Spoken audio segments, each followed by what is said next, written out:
गुंतवणुकीची रिस्क हे एंटर करण्यापूर्वी डिफाईन होते, एंटर केल्यानंतर नाही.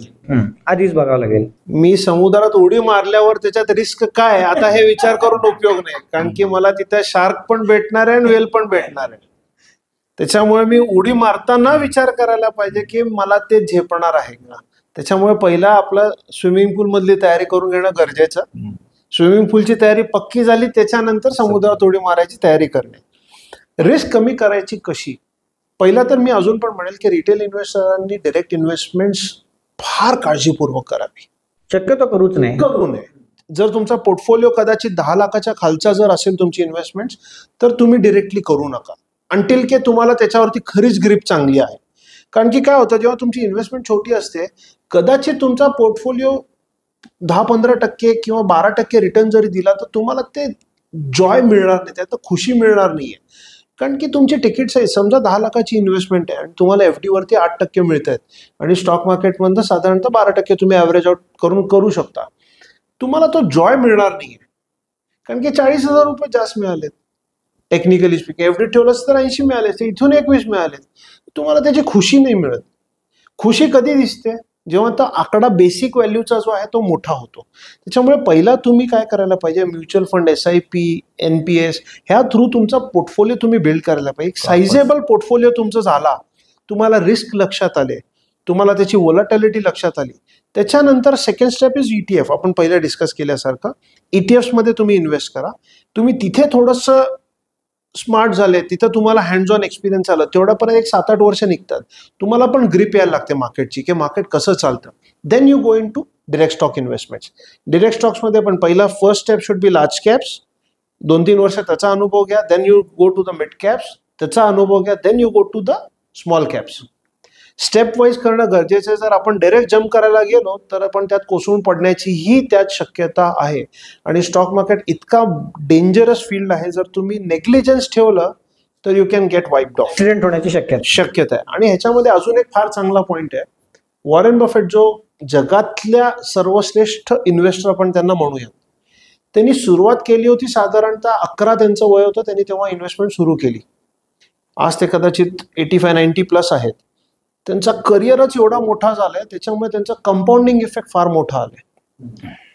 वॉरेन बफेट तो जगातला स्मार्टेस्ट इन्व्हेस्टर आहे आणि त्यांनी कंपाऊंडिंग त्याचं जे रिटर्न आलंय पोर्टफोलिओला that is 22%. It is a big number. आपण याला थोडंसं जर एक बॅक झोन एक उदाहरण घेतलं, एक रूल ऑफ 72 नावाचा एक रूल येतो फायनान्समध्ये, की समजा मला 12% रिटर्न मिळतोय आणि 72चा जर आकडा आहे, 72च्या आकड्याला मी 12ने भागलं तर उत्तर येतो 6. म्हणजे 6 वर्षात माझे पैसे डबल होतात. समजा माझं रिटर्न आहे 6% आणि मी 72ला 6ने भागलं, उत्तर येतो 12. म्हणजे 12 वर्षांनी माझे पैसे डबल होणार आहेत. सो 12% जर तुमचे पैसे कंपाऊंड होत राहिले तर दर 6 वर्षाला तुमचे पैसे डबल होतात. समजा 18%चं कंपाऊंडिंग मिळालं तर 72 भागिले 18 म्हणजे 4. म्हणजे दर 4 वर्षी तुमचे पैसे डबल होतात. वॉरेन बफेट सारख्या इन्व्हेस्टरने 22%चं रिटर्न जनरेट केलेलं आहे.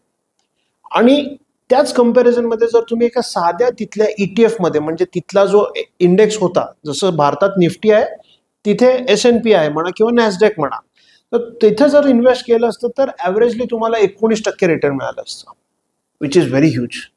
19% म्हणायला सोपं आहे, पण जेव्हा ते कंपाऊंड इफेक्ट येतं तर त्याचा एक्सिलंट रिझल्ट मिळतात. आणि जर काही न करता 19% मिळत असतील तिथे, पण आज ती हिस्ट्री 5-50 वर्षाची आहे, तेवढा मोठा कालावधी दिला गेला म्हणून ते रिटर्न दिसले.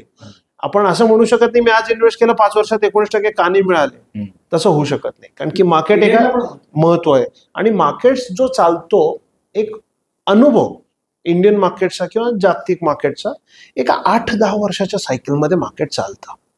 एक आपण जस्ट उदाहरण मागून बघितलं, 1992 साली हर्षद मेहताचा स्कॅन्डल झाला होता. 2000 साली Y2K बस्ट म्हणजे .com बूम झाली होती, 8 वर्षाची सायकल. 2008 साली लिमन ब्रदरचे क्रायसिस आले. 2010 सालपर्यंत ते सॉल्व्ह झालं. 2019-20ला जागतिक कॅलॅमिटी आली, कोविड आला.